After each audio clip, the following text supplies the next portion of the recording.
Okay, I think we're ready to call the meeting to order, sir. All right, ladies and gentlemen, thank you for coming to this special city council meeting. We would like to have a short meeting just to discuss two short items.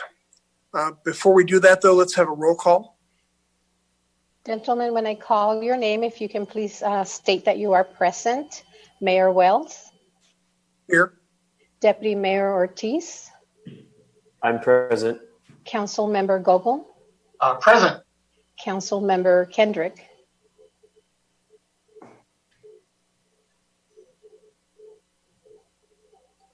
Council Member McClellan. Here. And Council Member Kendrick.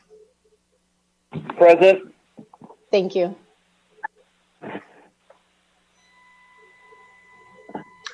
All right. Graham, would you explain the first item for us that has to do with the state of emergency? Absolutely. As you know, in light of the civil unrest that's occurred in our county, specifically to the community just west of us, the city of La Mesa, there's a opportunity or interest. Staff's recommending we do something proactive about that. We're anticipating additional activity, looting, riot, civil unrest this evening as well throughout the county. The county earlier today declared a state of emergency and they issued a curfew order. That order only applies to unincorporated areas of the county of San Diego. And we're recommending that the city of El Cajon adopt something similar that was adopted by the county of San Diego. So there's actually two items that we're addressing tonight. One is declaring the state of emergency, which is required in order to put into place a curfew order. We think that I'll just kind of touch on both agenda items right now. Can I interrupt you for 1 second before you do that? Yeah. Let's go ahead and offer up the opportunity for people to make a public comment, because I know that sometimes it's delayed by a few minutes. Angela, would you explain to people how they could make a public comment if they would like to? Yes, sir. They can log on to the City of El Cajon website, and where the agenda is posted, there's an opportunity for them to click on the button and send some comments. And at the moment, we have no comments. So I encourage you to make your comments right now. And in the meantime, I will go back to Graham and ask him to finish explaining. Thank you, sir. What we're recommending as part of this ordinance or this curfew order is to establish the times of the curfew from 7 p.m. this evening, May 31st, through 6 a.m. on June 1st, which is tomorrow. Just a one evening curfew until we see what pans out over the evening and whether there's a need to extend. We think that 7 o'clock makes sense. The sun does go down at 7:51 in San Diego. By the time 6 a.m. rolls around, most people are up and getting to work. This curfew order does exempt public safety folks. It actually specifically exempts the media, and it exempts individuals directly traveling to and from their place of employment. To let you know that the city of La Mesa just adopted a curfew order. Their times are from 7 a.m. to 7 p.m. to 7 a.m. And we believe that Lemon Grove is in process of adopting one as well. So with that, staff's here to answer any questions. Mr. Foley drafted the document so he can answer any specific questions about that. I can talk more about the enforcement of those. So the curfew is only for the one evening. If it needed to go on several evenings, we would have to have a special meeting for each one, or could we give us some room in this meeting to give you some discretion for, let's say, the next 5 days? Well, under our municipal code, as the emergency, I can't remember what's my other title. The emergency services officer, I think. That's what it is, or director, I believe. I actually have the ability to declare a state of emergency after, but it has to be ratified by the city council. So I would recommend that you just adopt a order for just tonight. If we think there's a need, then if council wants to give me some discretion that I can extend that, that would be wonderful. And then we'll come back and ratify that by the city council. Sounds good. Council members, any questions for Graham at this time? Any information about the highway patrol office over on Main Street? Their cars are lined up on the front of it because they're expecting maybe protests over there. We don't have news of that. We do know that there's law enforcement entities around the county are poised to deploy if need be.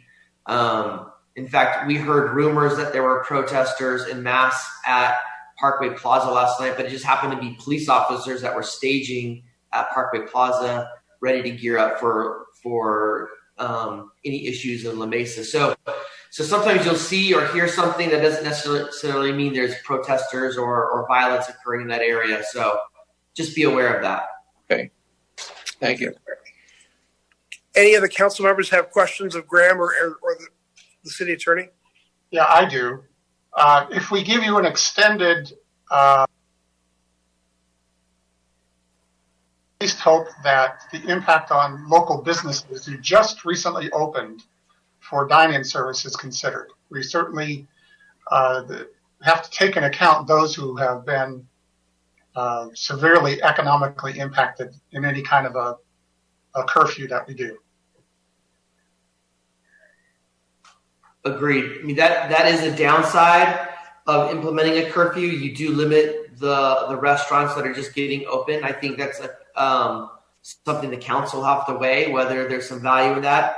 I do know anecdotally that there are restaurants around the county that are closing early tonight with or without a curfew just because out of abundance of caution. If I might add, I was driving through La Mesa's downtown early this afternoon. They were already boarding up restaurants there in La Mesa on their own. Okay. I have Steve, a quick question. Oh, sorry. Let me just see if Steve, I think Steve had two questions. Did you have another question, Steve? No, that was it. All right, Phil, what's your question? Just want to get some clarification on enforcement, and maybe Chief can weigh in on this a little bit. So what is this going to look like to our residents? 8 o'clock, obviously anyone walking around, they're going to be approached by an officer, but someone driving home, are you going to be, what does it look like practically? Maybe you could speak to it a little bit. Yeah. Chief Moulton, can you respond to the practicality of enforcement? It would be similar to the stay-at-home orders that we've been dealing with. I think it would be an education first type deal. What it really does is it gives us a tool to stop mass gathering before it starts. So if we started to see small groups gathering, we could address them there as a violation of the curfew order versus letting those groups grow to being uncontrollable in size. Good. Perfect. Thank you. Okay. Angela, do we You have won't be stopping cars on the street or anything like that necessarily.